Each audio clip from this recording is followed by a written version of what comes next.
प्रिय विद्यार्थियों, आज हम बीए पार्ट 3 के द्वितीय प्रश्न पत्र का प्रथम अध्याय का दूसरा भाग पढ़ेंगे, जिसका विषय है द्वितीय विश्व युद्ध के बाद अंतर्राष्ट्रीय विकास। पिछली कक्षा में मैंने आपको बताया था कि द्वितीय विश्व युद्ध के बाद वो कौन से महत्वपूर्ण परिवर्तन द्वितीय विश्व युद्ध के बाद हुए, जिससे कि अंतर्राष्ट्रीय राजनीति में, अंतर्राष्ट्रीय संबंधों में परिवर्तन हुआ था। आज थोड़ा विस्तार से हम उन बिंदुओं की चर्चा करेंगे जिनसे कि अंतर्राष्ट्रीय राजनीति में परिवर्तन आया और अंतर्राष्ट्रीय विकास हमें देखने को मिलती है। जैसे आप सभी जानते हो कि सितंबर 1939 में द्वितीय विश्व युद्ध प्रारंभ हुआ और 1945 में अगस्त में हिरोशिमा और नागासाकी पर बम गिराने के साथ द्वितीय विश्व युद्ध की समाप्ति हुई। द्वितीय विश्व युद्ध के बाद अंतर्राष्ट्रीय राजनीति में अनेक ऐसे परिवर्तन हमें देखने को मिलते हैं जो राजनीति विज्ञान के विद्यार्थी को, अंतर्राष्ट्रीय संबंध के विद्यार्थी को जानना आवश्यक है। सबसे पहला परिवर्तन जो हुआ था वो था संयुक्त राष्ट्र संघ का गठन और उसका बढ़ता हुआ प्रभाव। हम सभी जानते हैं कि द्वितीय विश्व युद्ध से पहले अंतर्राष्ट्रीय संगठन जो कार्य कर रहा था उसका नाम था लीग ऑफ नेशंस। लेकिन द्वितीय विश्व युद्ध के बाद और उस दौरान ही एक नवीन अंतर्राष्ट्रीय संगठन के गठन की प्रक्रिया शुरू हुई और जिसकी अंतिम परिणति 24 अक्टूबर 1945 को संयुक्त राष्ट्र संघ के निर्माण में हमें देखने को मिलती है। यह संगठन, इसका मूल उद्देश्य या प्राथमिक जिम्मेदारी अंतर्राष्ट्रीय शांति और सुरक्षा को बनाए रखने का था और साथ ही आर्थिक, सामाजिक, राजनीतिक, सांस्कृतिक, शैक्षिक और मानवीय व्यवस्थाओं दशाओं में सुधार करने की बात भी इसका मुख्य मुद्दा रहा था। लेकिन जब ये संगठन बना था उस समय इसके प्राथमिक सदस्य 51 थे और आज बढ़ते बढ़ते इसकी कुल सदस्य संख्या 193 हो गई है।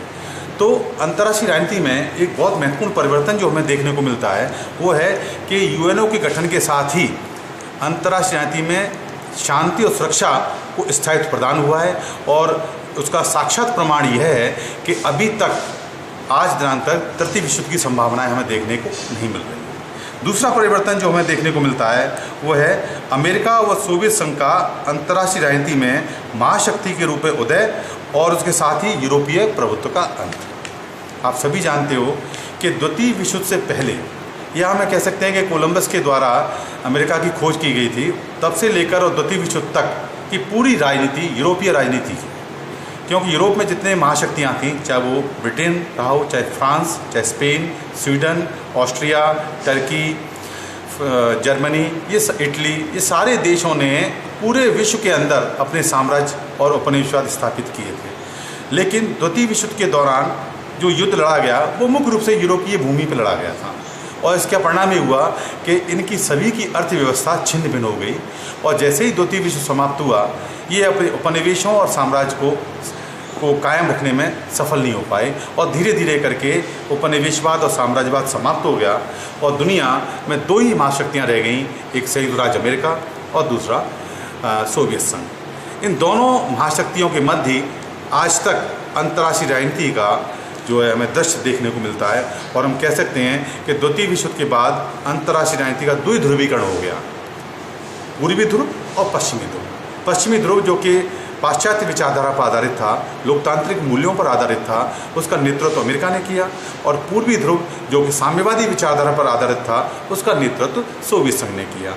तो इस प्रकार द्वितीय विश्व युद्ध के बाद जो अंतर्राष्ट्रीय राजनीति का ये द्विध्रुवीकरण का जो स्वरूप हमें देखने को मिलता है, इसमें अंतर्राष्ट्रीय राजनीति दो गुटों में विभाजित हुई नजर आती है और दुनिया के अंदर जो यूरोपीय प्रभुत्व था वो समाप्त हो गया और पूरी अंतर्राष्ट्रीय संबंध और राजनीति का केंद्रीकरण इन दो महाशक्तियों के मध्य देखने को मिलता है, अमेरिका, संयुक्त राज्य अमेरिका और सोवियत संघ। अगला हमें जो विकास या परिवर्तन देखने को मिलता है वो है एशिया व अफ्रीका के देशों में राष्ट्रीय जागरण।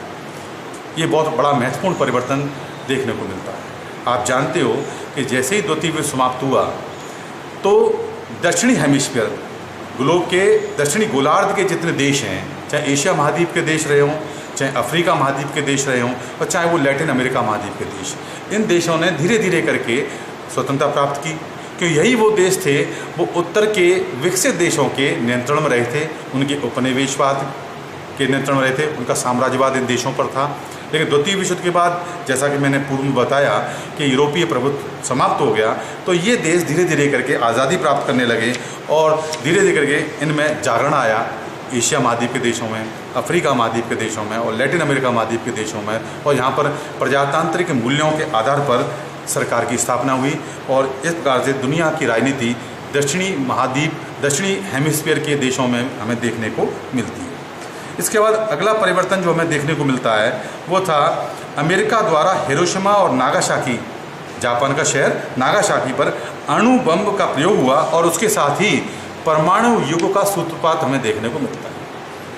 आप जानते हो कि द्वितीय विश्व से पहले कभी भी परमाणु शक्ति का प्रयोग नहीं किया गया था। दुनिया में पहली बार अमेरिका द्वारा 6 अगस्त 1945 को नागासाकी और हिरोशिमा पर 6 अगस्त और 9 अगस्त को बम गिराकर पहली बार अणु शक्ति का प्रयोग किया गया, और जिसके घातक परिणाम आज भी जापान झेल रहा है।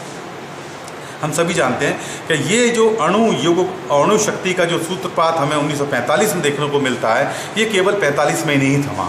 इसके बाद धीरे धीरे करके आप देखो 1964 में आकर के रशिया ने भी अपना परीक्षण किए, चीन ने परीक्षण किए, फ्रांस ने किए, ब्रिटेन ने किए, और उसके बाद भारत ने भी किए, पाकिस्तान ने किए। दुनिया के तमाम देशों ने इन अणु शक्तियों का प्रसार किया, और वही चीज़ हमें देखने को मिल रही है कि आज इस अणु शक्ति की दम पर अनेक प्रकार के आयुध डेवलप हुए, चाहे वो इंटरकॉन्टिनेंटल बैलिस्टिक मिसाइल्स हों, चाहे वो ज़मीन से ज़मीन पर मार करने वाले प्रक्षेपास्त्र हों, चाहे ज़मीन से हवा में मार करने वाले प्रक्षेपास्त्र हों, बड़े बड़ी पनडुब्बियाँ, नाभिकीय पनडुब्बियाँ विकसित हुई हैं। इस प्रकार की नवीन आणविक टेक्नोलॉजी विकसित हुई है, जिसका परिणाम, घातक परिणाम दुनिया को देखने पड़ सकते हैं। तो ये एक नया जो युग, परमाणु युग का जो हमें बिगनिंग देखने को मिलती है, वो हमें द्वितीय विश्व के बाद देखने की एक विशेषता हमें देखने को मिलती है। अगली चीज़ हमें जो आती है वो नवोदित राष्ट्रों में साम्यवादी विचारधारा का प्रसार। ये एक बड़ी विशेषता, एक बड़ा विकास अंतर्राष्ट्रीय राजनीति में हमें देखने को मिलता है। आप जानते हो कि द्वितीय विश्व से पहले या द्वितीय विश्व के दौरान 2 ग्रुप बन गए थे जो युद्ध में सक्रिय थे, मित्र राष्ट्र और ध्रुवी राष्ट्र। ध्रुवी राष्ट्र में गिनती आती है जापान, जर्मनी और इटली की, और मित्र राष्ट्र के अंदर संयुक्त राज्य अमेरिका, ब्रिटेन, फ्रांस और सोवियत संघ। इन दोनों ही ग्रुपों में ये युद्ध हुआ। मित्र राष्ट्र इसलिए कहा गया था क्योंकि ये जो शक्तियाँ थीं, ब्रिटेन, फ्रांस, सोवियत संघ और अमेरिका, ये मित्रता के आधार पर प्रजातांत्रिक मूल्यों की पुनर्स्थापना के लिए, उपनिवेशवाद और साम्राज्यवाद को समाप्त करने के लिए इन्होंने तथाकथित युद्ध, द्वितीय विश्व लड़ा था।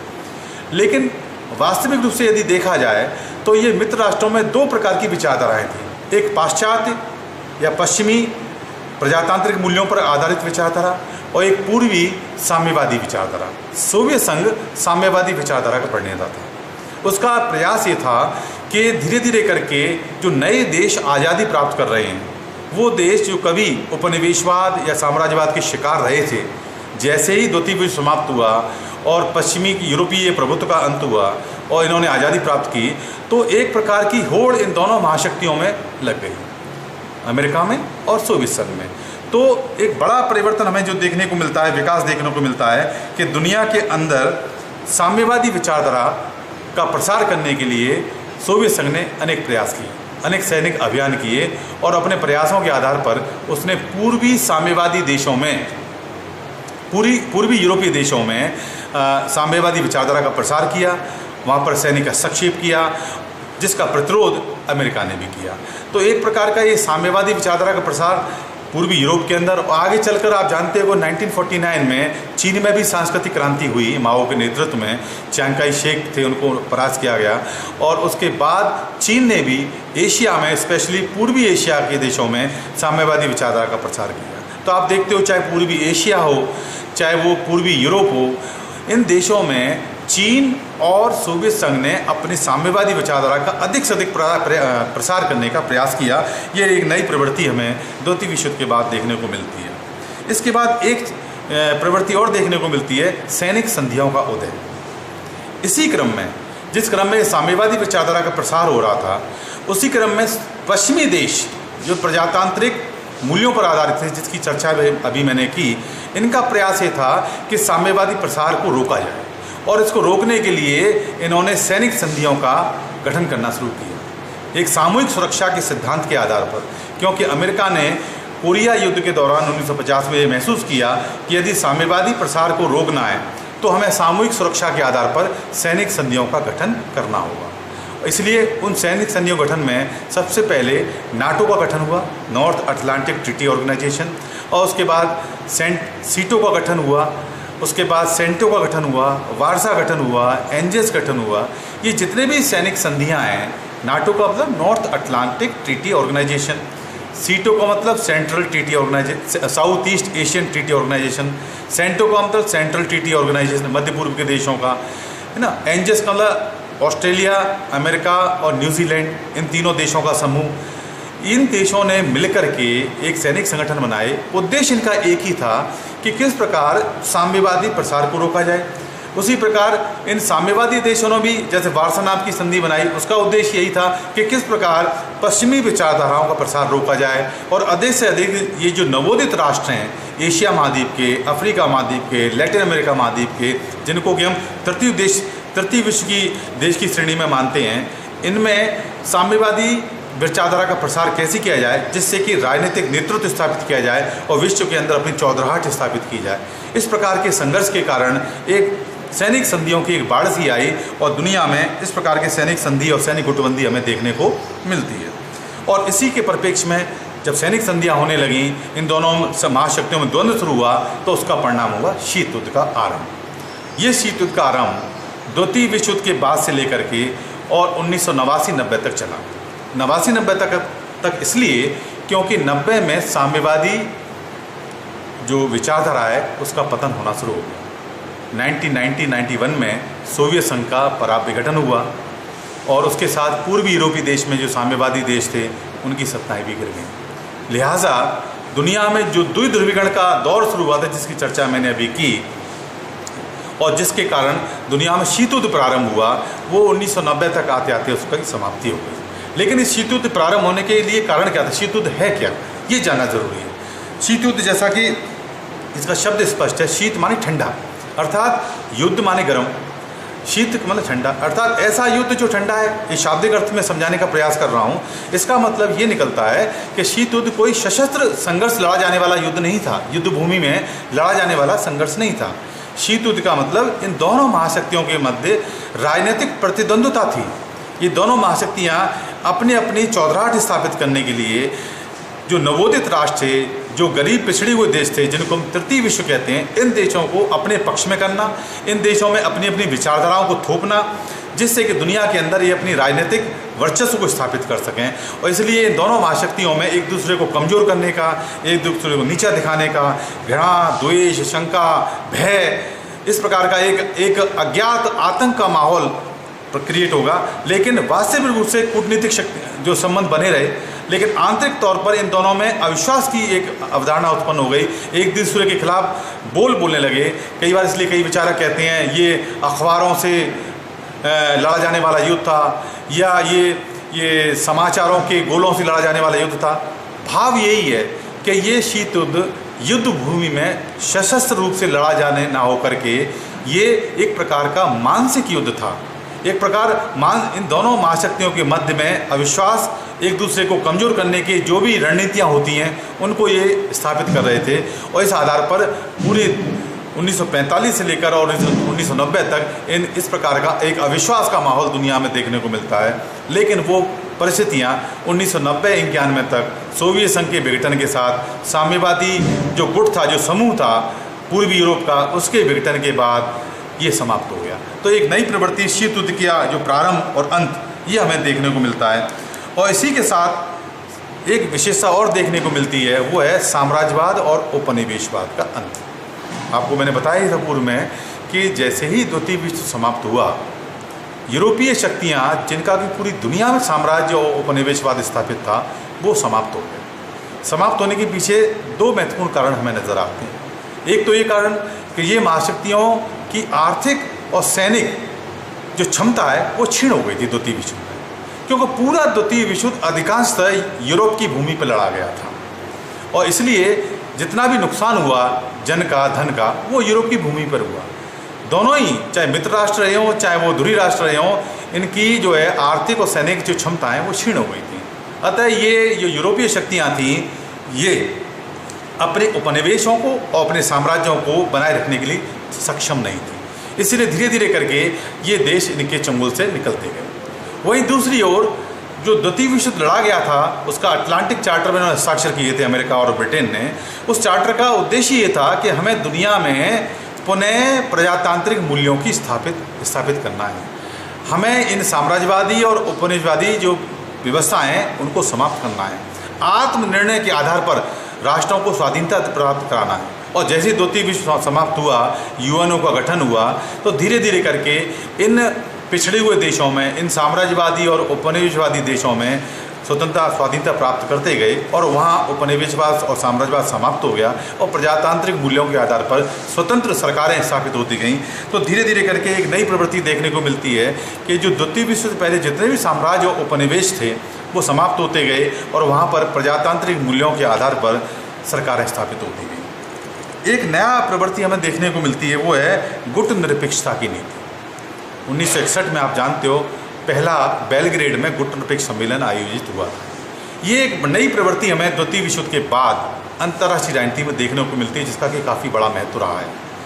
गुट निरपेक्षता का आशय ये था कि ये जो उपनिवेश या साम्राज्य जो कभी यूरोपीय शक्तियों के शिकार रहे थे, जो गुलाम रहे थे, जैसे ही उनको आज़ादी मिली तो उनके सामने सबसे बड़ी समस्या ये थी कि दुनिया में द्विध्रुवीकरण चल ही रहा था, सैनिक गुटबंदियाँ हो ही रही थी। इन्होंने उपनिवेश और साम्राज्यवाद और गुलामी का जहर पिया था। तो इनको ये एहसास था कि यदि हम पुनः इन बड़ी महाशक्तियों के चंगुल में चले गए या इनका हमने सपोर्ट प्राप्त कर लिया तो हम पुनः उसी स्थिति में आ जाएंगे। अतः इनके सामने नवीन स्थिति ये थी कि हम किस प्रकार अपनी प्रगति करें। तो इन्होंने आत्मनिर्णय के आधार पर स्वतंत्र विदेश नीति का पालन करने का निर्णय लिया और संकल्प के आधार पर एक नई विचारधारा, दुनिया के 3-4 बड़े नेता थे, नेहरू, नासिर, टीटो और सुकार्नो। भारत के जवाहरलाल नेहरू, मिस्र के कर्नल नासिर, यूगोस्लाविया के टीटो और सुकार्नो, मलेशिया के सुकार्नो। इन नेताओं ने मिलकर के एक नई नीति का प्रादुर्भाव किया जिसका नाम है गुट निरपेक्ष नीति, non aligned policy, non aligned movement चलाया इसके आधार पर। इसका मतलब ये था कि इन्होंने ये निर्णय किया कि हम इन दोनों महाशक्तियों के जो सैनिक गुट हैं इनसे अपने आप अलग रखते हुए स्वतंत्र विदेश नीति का पालन करना है ना। इसके आधार पर ये पुनः अपनी आत्मनिर्णय को, अपने स्वाभिमान को बरकरार रखेंगे और आगे चल के अपनी स्वतंत्र विदेश नीति का पालन करते हुए हम अपने देश का विकास कर पाएंगे। यदि हमने इनका सपोर्ट लिया और इनके चंगुल में दोबारा फंस गए तो वही साम्राज्यवादी और उपनिवेशवादी स्थिति पुनः आ सकती है। मित्रों, आज हम यहीं समाप्त करते हैं। अगले जो बिंदु हैं जो अंतर्राष्ट्रीय राजनीति में देखने को मिलते हैं वो अगले अध्याय में अपन करेंगे। धन्यवाद।